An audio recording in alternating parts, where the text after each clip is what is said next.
Lalaking nambugbog at pumatay sa kasintahan ng dating girlfriend nito, arestado sa lungsod ng Calamba sa lalawigan ng Laguna. Sa kasagsagan ng pag-aresto sa sospek, may sinubukan pa magtago sa kisame ng kanilang bahay. Martin Banag sa balita.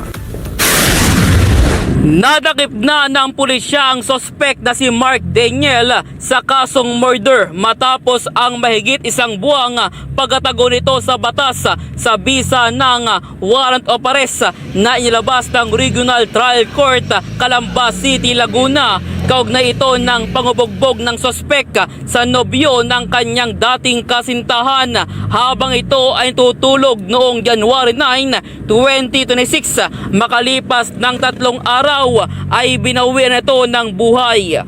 Tumago pa ang sospek sa kisame ng kailang bahay, ngunit sa sinagawang paghalughog ng mga pulis ay naaresto rin ito. Babariling kita. Bumaba ka na maayos. Proses mo na. Bumaba ka na maayos. Bumaba ka na dyan, Tol. Hindi ka na maano, ha?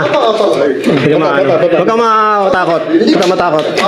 Hindi natin alam kung ano yung problema nyo yun. Ano ka na. Enough nung February 23 lumabas yung warrant, and immediately after nung evening na yon, nag-operate na yung natin mga operatiba. Pagdating dito sa bahay niya, pagpasok, wala daw, sabi nung nanay niya.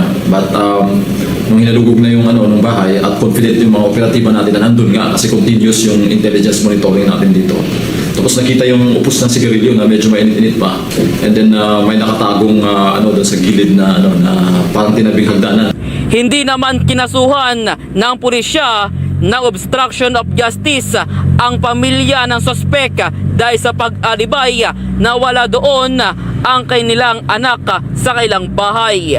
Actually, hindi naman hinarangan, nag-alibay lang siya na wala yung niya. So these are, kailangan may overt act ka for the actual obstruction. So we will just look into it, but hindi pa, not in the present time, hindi pa namin kasuhan. Sinubukan naman nating hingan ng pahayag ang sospek, ngunit tumanggi ito.